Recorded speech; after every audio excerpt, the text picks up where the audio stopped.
इसको रेंट के एग्जाम्पल से समझते हैं। अगर एक फ्लैट है, आपने 1 करोड़ का खरीदा है और रेंट 5 लाख रुपए मिल रहा है, तो रिटर्न 5% है। लेकिन अगर फ्लैट का प्राइस गिरकर 80 लाख हो जाए और रेंट फिर भी 5 लाख रुपए रहे, तो रिटर्न आपका 6.25 के आसपास हो जाएगा कैलकुलेशन में। यही कॉन्सेप्ट बॉन्ड यील्ड का होता है।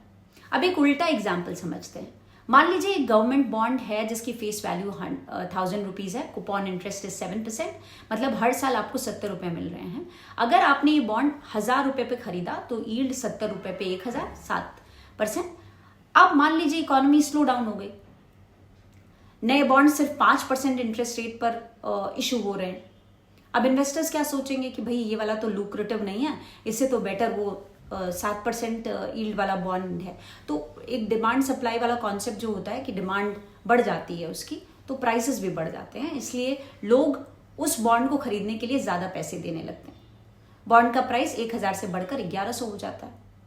इंटरेस्ट अभी भी 70 रुपए ही मिलेगा साल का आपको, लेकिन चूंकि आपने बॉन्ड 1100 रुपए में खरीदा है, तो कैलकुलेशन इस तरह से होगी कि 70 रुपीज ऑन 1100 रुपीज, तो आपकी यील्ड 7% से घटकर 6.3% के आसपास रह जाएगी।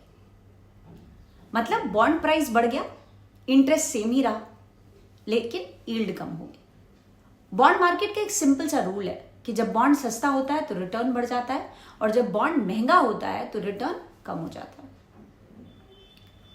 अब सबसे इंपॉर्टेंट क्वेश्चन ये है कि आखिर बॉन्ड यील्ड्स दुनिया भर में गिर क्यों रहे हैं। इसके 4 मेन रीजंस हैं।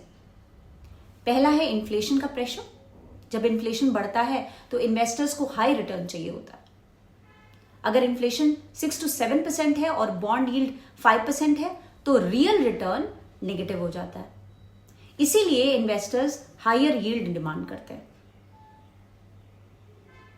और रिजल्ट बॉन्ड प्राइसेस गिरते हैं, यील्ड्स बढ़ जाती हैं। आज दुनिया भर की गवर्नमेंट्स ह्यूज बोरोइंग कर रही हैं on infrastructure, defence, subsidies, economic stimulus. जब गवर्नमेंट ज्यादा बॉन्ड्स इशू करती है तो सप्लाई बढ़ जाती है, और जब सप्लाई बढ़ जाती है तो बॉन्ड प्राइसेस गिरते हैं और यील्ड्स बढ़ती जाती हैं। तीसरा है, जब सेंट्रल बैंक्स इंटरेस्ट रेट्स बढ़ाते हैं तो नए बॉन्ड्स हायर इंटरेस्ट रेट्स पर इशू होते हैं, इसीलिए पुराने बॉन्ड्स का प्राइस गिर जाता है। इसी वजह से बॉन्ड यील्ड्स भी ऊपर चली जाती हैं। चौथा है ग्लोबल रिस्क और कैपिटल फ्लोज।